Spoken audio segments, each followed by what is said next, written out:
বেঙ্গালুরুর রামেশ্বরম ক্যাফেতে বিস্ফোরণের ঘটনায় বাংলা জোটকে কেন্দ্র করে ক্রমশ পারদ চলছে রাজ্য রাজনীতির আঙ্গিনায়। এই বিস্ফোরণের ঘটনায় পূর্ব মেদিনীপুরের কাঁথি থেকে দুই সন্দেহভাজনকে গ্রেফতার করেছে এনআইএ।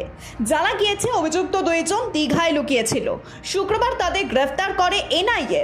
মোসাবের হোসেন সাজিব ক্যাফেতে আইইডি স্থাপন করেছিল এবং আব্দুল মতিন তওহা বিস্ফোরণের মূল পরিকল্পনাকারী বলে দাবি এনআইএর।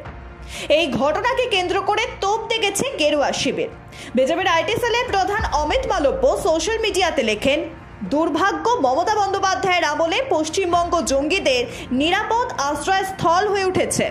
তবে তার এই পোস্টের উত্তর দিতে গিয়ে রাজ্য পুলিশও এক্স হ্যান্ডেলে পোস্ট করে। রাজ্য পুলিশের তরফে লেখা হয়, এনআইএ দুই অভিযুক্তকে গ্রেফতার করেছে রাজ্য পুলিশের সঙ্গে যৌথ অপারেশনের পরই।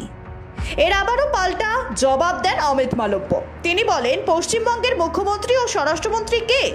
মমতা বন্দ্যোপাধ্যায় কি পদত্যাগ করেছেন, নাকি আইন শৃঙ্খলার ক্ষেত্রে তার দুর্বল ট্র্যাক রেকর্ড নিয়ে কথা বলতে তিনি অক্ষম? এদিকে এটা রাজ্য পুলিশের সাফল্য বলে দিনহাটায় সভা থেকে দাবি করলেন মমতা বন্দ্যোপাধ্যায়।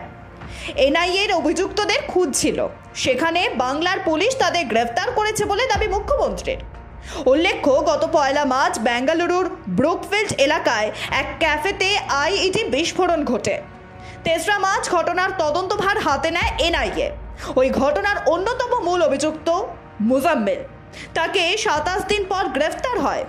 সে মূল অভিযুক্তদের লজিস্টিক সহায়তায় দিয়েছিল বলে অভিযোগ। মুজাম্মেলকে গ্রেফতারের পর থেকেই অন্য দুই অভিযুক্তের খোঁজ শুরু করে এনআইএ। 29 মার্চ এনআইএ মোসাবের হোসেন সাজিব ও আব্দুল মতিন তওহার ছবি এবং বিশদ প্রকাশ করে। তাদের প্রত্যেকের বিষয়ে তথ্য দেওয়ার জন্য 10 লক্ষ টাকা পুরস্কারও ঘোষণা করে। পুলিশ সূত্রে খবর, টাইমার ব্যবহার করে ক্যাফেতে আইইডি বোমার বিস্ফোরণের ঘটনা হয়েছিল। বিস্ফোরণের পর মহাশিবরাত্রি উপলক্ষে অনেক ধুমধাম করে ক্যাফেটি আবার খুলে দেওয়া হয়। প্রশাসনের তরফে জানানো হয়েছে, ক্যাফের প্রবেশপথে মেটাল ডিটেক্টর বসানো হয়েছে।